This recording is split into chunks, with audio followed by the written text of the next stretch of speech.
मेरे पास में Android phone है। क्या मुझे आईफोन खरीदना चाहिए? क्या मुझे स्विच कर लेना चाहिए? क्या ये सही समय आ चुका है अब आईफोन में स्विच करने के लिए? ये कुछ सवाल हैं जो हर एंड्रॉयड यूजर के दिमाग में कभी ना कभी जरूर आया होगा। तो आज के इस वीडियो में हम इसी सवाल का जवाब देने वाले हैं। और वीडियो को एंड तक देखेंगे तो हम आपको ये भी बताने वाले हैं कि एक राइट टाइम कब होता है। अगर नहीं आप स्विच करना चाहते हैं तो क्यों नहीं करना चाहिए आपको स्विच, और अगर आप स्विच करना चाहते हैं तो आपको किस परफेक्ट टाइम पे स्विच करना चाहिए, वो इस वीडियो के एंड में हम आपको बताने वाले हैं। मैं हूं सनी बॉय और आप देख रहे हैं टेक चेक। एक बार फिर से आप सभी का स्वागत है टेक चेक के इस यूट्यूब चैनल पर, जहां पर मिलती है आपको लेटेस्ट टेक्नोलॉजी से जुड़ी हुई अपडेट्स, कोई भी मोबाइल और पीसी की टिप्स एंड ट्रिक्स, और भी बहुत सारी ढेर सारी technical information. So to stay updated with the latest technical trends, just subscribe to Tech Check and press the bell icon so that you never miss an update. तो दोस्तों, जैसा कि आपने वीडियो के शुरू में देख लिया होगा कि आज हम क्या बात करने वाले हैं। आप एक एंड्रॉयड यूजर हैं और आपको आईफोन में स्विच करने का अगर दिमाग में थॉट आ रहा है तो दोस्तों ये वीडियो आपके लिए बहुत इंपॉर्टेंट होने वाली है। अगर तो आप कर सकते हैं, और दूसरा ऑप्शन है नहीं कर सकते हैं। तो क्यों नहीं करना चाहिए उसके दो रीजंस मैं बता देता हूं आपको। फर्स्ट रीजन इज, आपके पास में अगर बजट कंस्ट्रेंट है, अगर आपका बजट कम है, आप 30-40,000 की रेंज में एक आईफोन लेना चाहते हैं, तो मैं ये नहीं कह रहा हूं कि आपको आईफोन नहीं मिलेगा, लेकिन जो आईफोन आपको मिलने वाला है वो मार्केट से आउटडेटेड हो चुका होगा, उसको मार्केट से पुश आउट कर दिया गया होगा, वो अब कंटिन्यू नहीं कर रहा है आईफोन एप्पल बनाना उस डिवाइस को, तो फिर वो जाके उसका प्राइस ड्रॉप हुआ है और आपकी पॉकेट के अंदर आने के लायक हुआ है। लेकिन वही बात करते हैं दूसरी तरफ एंड्रॉइड्स की, तो आप 10,000 से शुरू हुई है और आप 70,000 80,000 की रेंज तक जाइए। वन प्लस वाले आपको प्रोवाइड कराएंगे, 10,000 में आपको रेडमी शाओमी वाले प्रोवाइड करवाएंगे। तो एंड्रॉइड एक ओपन सोर्स प्लेटफॉर्म होने के कारण आपको बहुत वेरिएबल रेंज में मिल जाता है। तो first and foremost point is, अगर आपका बजट कंस्ट्रेंट है तो आप एंड्रॉइड से आईफोन में कभी भी स्विच मत कीजिए।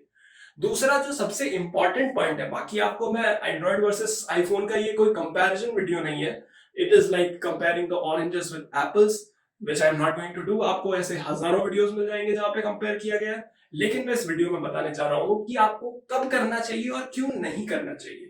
ठीक है, तो अभी मैं आपको दूसरा पॉइंट बताता हूं क्यों नहीं करना चाहिए। अगर आप एक एंड्रॉइड यूजर हैं तो आपने देखा होगा कि मैं ये ऐप पे इंस्टॉल कर लेता हूं, मैं ये ऐप पे इंस्टॉल कर लेता हूं, इस फंक्शन के लिए इस ऐप को मैं डाउनलोड कर लेता हूं, इस फंक्शन के लिए इस ऐप को डाउनलोड कर लेता हूं। जो ऐप आपको दिखी वो आप ट्राई करना चाहते हैं। अगर आपकी ये आदत है, ये आपकी हैबिट है अपने फोन को 100-150 ऐप से भर के रखने की, तो मैं बता रहा हूं दोस्तों, आपका जीवन आईफोन आने से आपका जीवन सूखा हो जाएगा। आप एंड्रॉइड ऐसी कोई भी एप्स डाउनलोड नहीं कर सकते हैं, हर कोई ऐप डाउनलोड नहीं कर सकते हैं।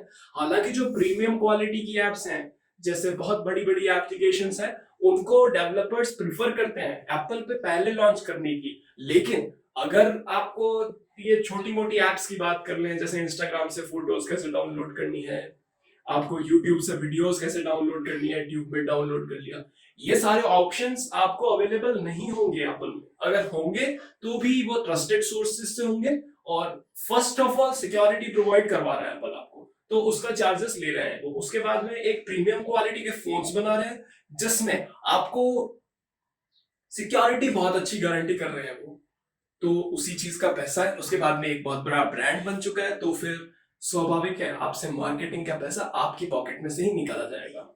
तो अगर आप एप्लीकेशंस के शौकीन हैं, अलग अलग एप्स को जो आपने मार्केट में देखी और वो आप अपने को ट्राई करना चाहते हैं अपने फोन में, तो एंड्रॉइड से आईफोन में कभी भी स्विच मत कीजिएगा दोस्तों। नेक्स्ट हम बात कर लेते हैं कि क्या ये सही टाइम है। आपको ये दोनों ऑप्शंस जो मैंने बताए हैं, ना तो आपको बजट की प्रॉब्लम है, आपका बजट है 1 लाख रुपीज तक का आपका बजट है, आप लेने के लिए उसको आप अफोर्ड कर सकते हैं।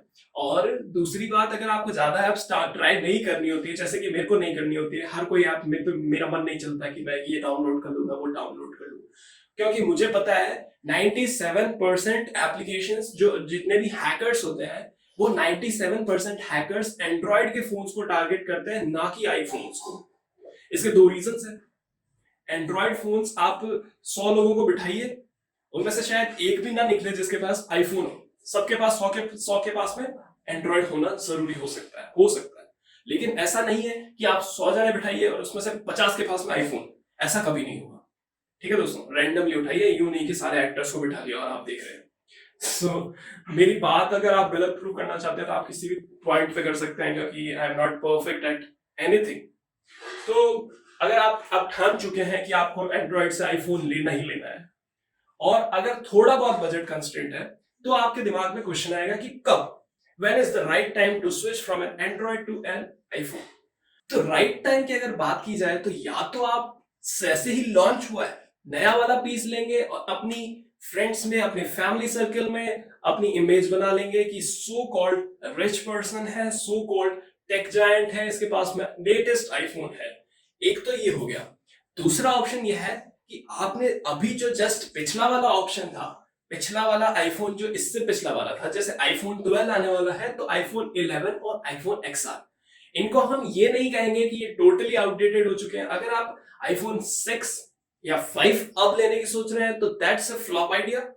लेकिन अगर आप XR और 11 लेने की सोच रहे हैं और इसी महीने लेने की सोच रहे हैं तो मैं इसके लिए आपको मना करूंगा। क्यों? इसका एक रीजन है, क्योंकि सितंबर एंड और अक्टूबर स्टार्ट में आईफोन 12 लॉन्च होने की लीक्स हैं। तो जैसे ही आईफोन का नया मॉडल लॉन्च होता है, आपको जो पिछला वाला आईफोन है उसकी प्राइसेस में बहुत ज्यादा देखने को मिलता है। जैसे अभी आपको XR लगभग 46,000 में मिल रहा है, तो इसकी कीमत लगभग 38,000 से भी नीचे ड्रॉप होने की आशंका लगाई जा रही है। ये चाहे आपको ब्लैक फ्राइडे सेल्स में हो, दिवाली सेल्स में हो, ये प्राइस ड्रॉप आपको जरूर देखने को मिलेगा। तो दोस्तों, राइट टाइम कब होता है? जब नया आईफोन रिलीज हुआ है और आपको पुराना खरीदना चाहिए, पुराना खरीदना चाहते हैं तो प्राइस ड्रॉप का वेट कीजिए। क्योंकि एक ऐसे डिवाइस को पैसा देना जैसे कि आईफोन 12 है, उसमें इतने भी ज्यादा एडवांस फीचर्स नहीं आ जाने वाले हैं कि आप सडनली उसको लेके और यूज करना चाहते हैं। अगर वो भी 1 साल बाद में वही आपकी फीलिंग होने वाली है। तो ऐसा कीजिए ना कि आप 1 साल पुराना मॉडल लीजिए और उसको आराम से यूज लीजिए। आप आईफोन 11 भी लेंगे तो आईफोन की फैमिली में स्वागत है आप सभी का। समझ रहे हैं ना बात को? अगर आप समझ रहे हैं तो hit the like button. Comment section में आप बता सकते हैं अपने व्यूज भी।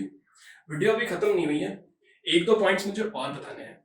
तो यहां तक तो हमने बात की प्राइसिंग की और कब आपको स्विच करना चाहिए। मैंने बताया कि आपको दिवाली सेल्स में स्विच कर लेना चाहिए, या फिर नया फोन जब लॉन्च होगा आईफोन 12, तब आपको XR या 11 ले लेना चाहिए। अब बात कर लेते हैं कि पहले हमने बात कर ली कि क्यों नहीं स्विच कर लेना चाहिए। अब 2-3 ऐसे पॉइंट्स बता देता हूं कि क्यों स्विच कर लेना चाहिए। तो दोस्तों, आज भी एक बहुत बड़ा तबका है, जैसे ROG Phone 3 आया है, लेनोवो का लेजियन आया है, तो ये कुछ गेमिंग फोन्स हैं जो आपको अलाउ करते हैं कि आप रिकॉर्डिंग के साथ साथ स्ट्रीमिंग कर सकते हैं, गेमिंग के साथ साथ स्ट्रीमिंग कर सकते हैं, आपका इंटरनल ऑडियो भी रिकॉर्ड करते हैं। लेकिन आपके जो बेसिक फोन्स है प्राइस रेंज 30,000 से नीचे वो आपको ये फैसिलिटी प्रोवाइड नहीं करवा रहे हैं। उसके लिए आपको एंड्रॉइड फोन को रूट करना होगा, उसके बाद में आपको एक्सेस मिलेगा, then you can play around with it features. तो आईफोन में ये बिल्ट इन फीचर है कि आप स्ट्रीमिंग के साथ साथ रिकॉर्डिंग या फिर गेमिंग कर सकते हैं। तो ये आपने देखा होगा, बड़े बड़े गेमर्स जो हैं उनकी फर्स्ट चॉइस यही फोन है, एंटी लैग फोन है, क्योंकि इसमें मुश्किल से 25 एप्स मिलती है आपको, 25 एप्स ओनली, जो डिफॉल्ट आती है एप्पल के अंदर, उसको भी आप रिमूव कर सकते हैं। ऐसी बात नहीं है कि कंपलसरी नहीं रखना पड़ेगा, चाकू की नोक पर आपको ये एप्स रखनी पड़ेगी, ऐसा कुछ नहीं है एप्पल में। आईफोन आपको कुछ ऐसी कस्टमाइजेबिलिटी प्रोवाइड करवाता है कि आप उसकी इनबिल्ट जो एप्स उसके साथ में आई है उसको भी डिलीट कर सकते हैं। ऐसी बात नहीं है कि आपको उनको रखना जरूरी है, आप उनको भी हटा सकते हैं, आपको जरूरत नहीं है आप हटा सकते हैं, उनको कोई फर्क नहीं पड़ता। और एक और जो बड़ी बात है वो है लैग वाली प्रॉब्लम की बात कर लेते हैं। नए नए फोन्स आ रहे हैं 6000 mAh की बैटरी के साथ में, 7000 mAh की बैटरी के साथ में, 90 वॉट के फास्ट चार्ज सपोर्ट के साथ में, 60 वॉट, 80 वॉट, ऐसे ऐसे बड़ी बड़ी बातें करने वाले लोग आ रहे हैं। गेमिंग में हम ये करेंगे, गेमिंग में हम वो करेंगे। लेकिन आफ्टर ए पॉइंट, जैसे ही आपने 100 एप्स इंस्टॉल कर ली फोन में, उस फोन में एंड्रॉइड है तो लैग होकर रहेगा। लेकिन आईफोन है, आईफोन 7 भी आज मैं चलाता हूं तो उसमें कोई लैग नहीं आता है। आईफोन 8 चला रहे हैं, 9 चला रहे हैं, XR चला रहे हैं, XS चला रहे हैं, 11, 12, 13, 14 जो भी आप चलाएंगे या चला रहे हैं, कभी भी आपको लैग की कोई इश्यू नहीं आने वाला है। हाँ, ये बात अलग है कि आईफोन 5 की अगर बात की जाए बाबा आदम के जमाने की, तो थोड़ा सा आपको दिक्कत हो सकती है क्योंकि लैग की प्रॉब्लम नॉर्मल है। उसकी तो अब अपडेट्स भी आनी शायद बंद हो चुकी है, डिसकंटिन्यू कर चुकी है कंपनी। तो अपार्ट फ्रॉम दैट मैं सजेस्ट करूंगा ना ज्यादा पुराना फोन लेना, ना ज्यादा एकदम लेटेस्ट फोन लें। आप अपनी प्राइस रेंज के अनुसार, अगर आप अमीर भी हैं तो आप उसकी एक्सेसरीज में खर्च कीजिए, आप दूसरी चीजों में खर्च कीजिए, पैसा बचाइए जो आप बचा सकते हैं, जो वेस्ट नहीं करना चाहिए आपको मनी कभी भी। तो आप जैसे आईफोन 12 लॉन्च होगा वो लगभग 70,000 80,000 की रेंज में होगा। 4 कैमरे, 5 कैमरे, ये वो बहुत सारी डबल बैटरी, गेमिंग के लिए ये उसमें प्रोसेसर, वो उसमें प्रोसेसर। तो ऐसी कोई वो नहीं है कि आपका पुराना फोन रूल आउट हो जाएगा। जिन्होंने अभी अभी जैसे फ्लिपकार्ट की एप्पल सेल आई थी 26 अगस्त तक थी लाइव, वो उसमें जिसने खरीद लिया ऐसा थोड़ी है उसका फोन पुराना हो जाएगा, उसका फोन जैसे आईफोन 12 आएगा उसको फोन फेंक देना पड़ेगा, ऐसा कुछ नहीं है। तो मेरा बस यही कहना है कि एक राइट टाइम होता है, राइट टाइम का वेट कीजिए। वो टाइम है दिवाली सेल या फिर आईफोन 12 की लॉन्च डेट पे। जैसे ही लॉन्च होगा ये जो पुराने वाले फोन हैं उनकी प्राइस ड्रॉप हो जाएगी। प्राइस ड्रॉप होती है, आप फोन ले लीजिए, that's the best thing you can do. अब जब आपके पास में आईफोन आ चुका है तो आप उसकी एक्सेसरीज पे खर्च कर सकते हैं और मुझे कमेंट सेक्शन में थैंक्स कर सकते हैं खरीदने के बाद में, अगर आपको मेरी एडवाइस पसंद आती है तो। So thanks for watching this video. मिलते हैं आपसे नेक्स्ट वीडियो में एक और भी अच्छे टॉपिक के साथ में। तब तक के लिए take care, bye bye and wish you happy married life. Thank you.